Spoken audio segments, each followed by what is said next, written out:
A depressão, ela é uma doença democrática. A depressão, ela não pede licença. A depressão, ela chega de uma maneira muito sutil. Então, ela não escolhe idade, ela não escolhe cor, profissão, nível acadêmico.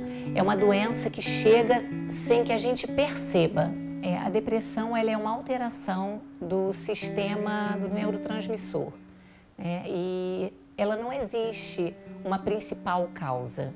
Ela é um conjunto de vários sintomas. Então, não tem uma causa específica ainda para se dizer que aquilo ali causou a depressão. Os principais sintomas da depressão é uma desesperança, uma tristeza que não passa, uma tendência à procrastinação, uma falta de estímulo, dor de cabeça, problemas de estômago, intestino. E aí vários sintomas podem aparecer por conta da depressão. Existe aí uma predisposição genética, né? Algumas pessoas elas têm uma predisposição genética para ter esse tipo de doença. E também é uma doença que a gente pode entender como ela pega todos os aspectos, né? Ambientais, psicológicos, sociais.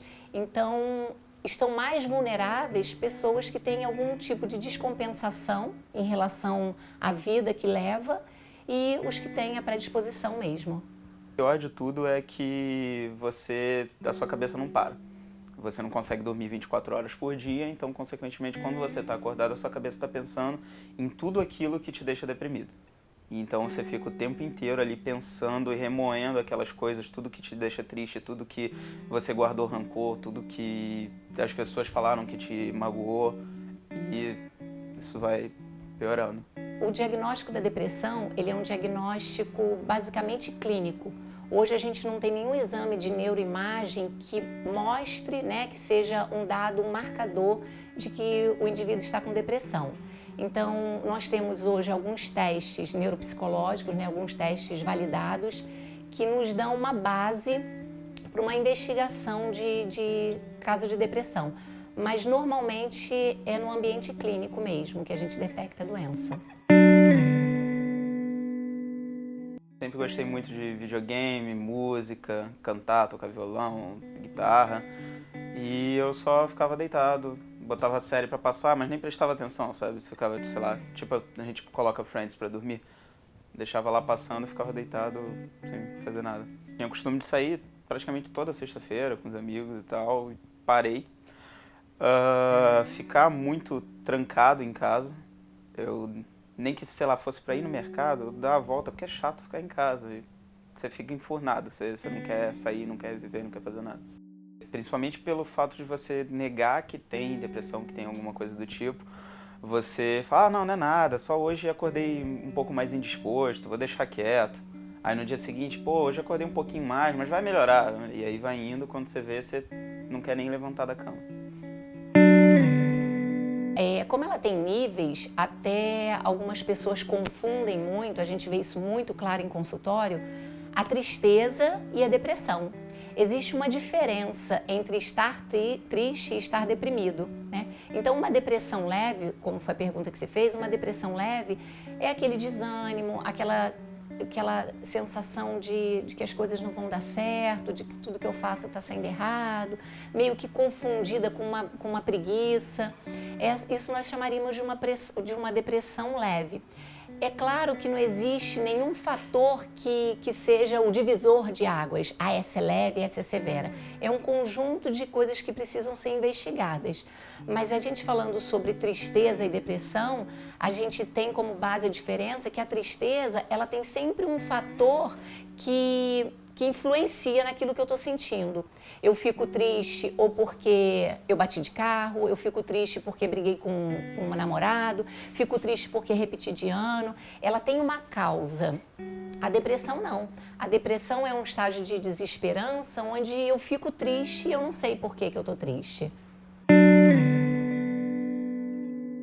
Depressão nada, isso é frescura, vai passar. Ah, você é muito novo para ter depressão, você mora com os pais, como é que você pode ter depressão? Não tem conta para pagar. No momento de desespero, procurei ajuda profissional. É aquele momento que você para e faz a clássica pergunta, o que eu estou fazendo na minha vida? Depressão é uma doença e existe um preconceito, sim, um preconceito muito grande, porque a sociedade ainda não entendeu que fazer um tratamento com psiquiatra, fazer um tratamento com psicólogo é para ter saúde mental, né? Porque eu dou sempre o exemplo para os pacientes assim, se você vai no cardiologista e ele detecta que você está com um problema de pressão alta, você vai ter que tomar um remedinho para o resto da sua vida, para ter qualidade de vida. E se você vai a um psiquiatra e você detecta que você está com uma depressão, ou o psicólogo mostra lá que você está com uma depressão, você vai ter que tomar alguma medicação caso precise. Mas as pessoas ainda têm ainda esse preconceito de achar de associar ao que está maluco, ao que está com problema. E não é assim. Muitas vezes quando você tem depressão, você acha que o seu problema é pequeno demais. Porque todo mundo fala isso o tempo inteiro. Então você acha, porra, eu tô triste por causa disso, essa coisa é pequena, então você tem vergonha de falar, até mesmo com um profissional. Então foram sessões, meses e meses, ainda faço terapia até hoje. E demorou para eu conseguir enxergar quais eram os problemas e começar a tentar resolver. No princípio você não quer admitir, então você chega com o profissional, com a psicóloga, com o psiquiatra e pelo menos eu não contei logo de início tudo que era o problema. Demorei a ganhar, o profissional demora a ganhar a sua confiança para você conseguir se abrir e contar o que está acontecendo. O fator principal é reconhecer que precisa de ajuda. Esse é o fator principal. Não é uma coisa fácil. Normalmente quem tem depressão, às vezes não assume que tem depressão ou então não assume que precisam de ajuda. E aí o tratamento fica mais difícil. Quanto mais resistência, mais difícil o tratamento. Então, lidar com esse preconceito é saber, é entender que eu estou precisando de ajuda e não importa como o outro vai olhar para mim. Eu preciso me entender, eu preciso saber o que está acontecendo comigo, buscar ajuda para poder eu viver diante desse preconceito, né, que a sociedade impõe. Hoje, por conta das redes sociais, né, dos próprios jogos, o adolescente, o jovem, ele tem uma tendência a se isolar. Está sempre dentro do quarto, está sempre fechado em algum lugar. E isso é muito complicado, porque eu vejo muito isso no consultório, as mães falam assim para mim, mas o meu filho é tão quietinho, ele fica lá dentro do quarto, fica jogando, não me dá trabalho. Não, pelo contrário, ele vai dar trabalho. Então, é fácil quando você tem sempre contato com esse jovem, você percebe.